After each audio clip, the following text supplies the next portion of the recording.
మన రాష్ట్రంలో పంచాయతీలు మున్సిపాలిటీ ఎన్నికల టైం దగ్గర పడడంతో కూటమి ప్రభుత్వం రూట్ క్లియర్ చేస్తోంది. ఈసారి ఎలాగైనా బీసీలకు 34% రిజర్వేషన్లు ఇచ్చేయాలని డిసైడ్ అయిపోయింది.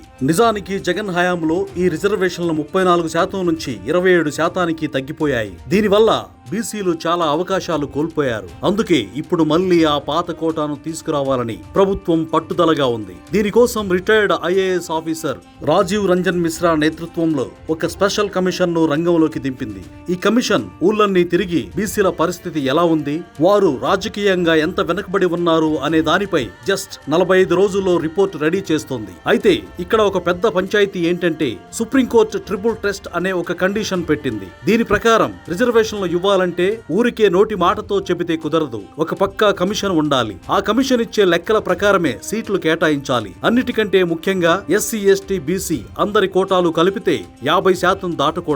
ఈ రూల్స్ అన్ని పక్కాగా పాటిస్తేనే రేపొద్దున ఎన్నికల కమిషన్ ఇచ్చాక కోర్టుల్లో ఎవరైనా స్టే తెద్దామన్నా పప్పులు ఉడకవని గవర్నమెంట్ మాస్టర్ ప్లాన్ వేసింది. మన ఏపీలో బీసీలకు 34% కోటా ఇవ్వాలంటే అది 50% లిమిటెడ్ దాటిపోయే ఛాన్స్ ఉంది. మరి అప్పుడు కోర్టులు ఒప్పుకుంటాయా అంటే పక్కా లెక్కలు ఉంటే ఒప్పుకుంటాయి. అందుకే ఈ మిశ్రా కమిషన్ ద్వారా బీసీలు రాజకీయంగా ఎంత వెనకబడి ఉన్నారో నిరూపించబోతున్నారు. అంటే చదువు, ఉద్యోగాల రిజర్వేషన్లు వేరు, ఈ ఎన్నికల రిజర్వేషన్లు వేరు అని కోర్టుకు స్ట్రాంగ్ గా చెప్పడానికి ఈ కమిషన్ ఇచ్చే రిపోర్ట్ ఒక ఆయుధంలా పనిచేస్తుందన్నమాట. ప్రస్తుతం 12,900 పైగా పంచాయతీలు, 87 మున్సిపాలిటీల పదవీ కాలం అయిపోవస్తుంది. కాబట్టి ఎన్నికలు జరపడం కంపల్సరీ. గడువు ముగిసే లోపే ఈ తతంగం అంతా పూర్తి చేయకపోతే న్యాయపరమైన చిక్కులు వస్తాయని కూటమి ప్రభుత్వం స్పీడ్ పెంచింది. ఈ కమిషన్ రిపోర్ట్ రాగానే ఆ లెక్కల ప్రకారం బీసీ సీట్లు ఖరారు చేసి వెంటనే ఎన్నికల నగారా మోగించాలని చూస్తున్నారు. ప్రభుత్వం తీసుకున్న ఈ నిర్ణయంతో బీసీ సంఘాలు చంద్రబాబుకు థాంక్స్ చెబుతున్నాయి.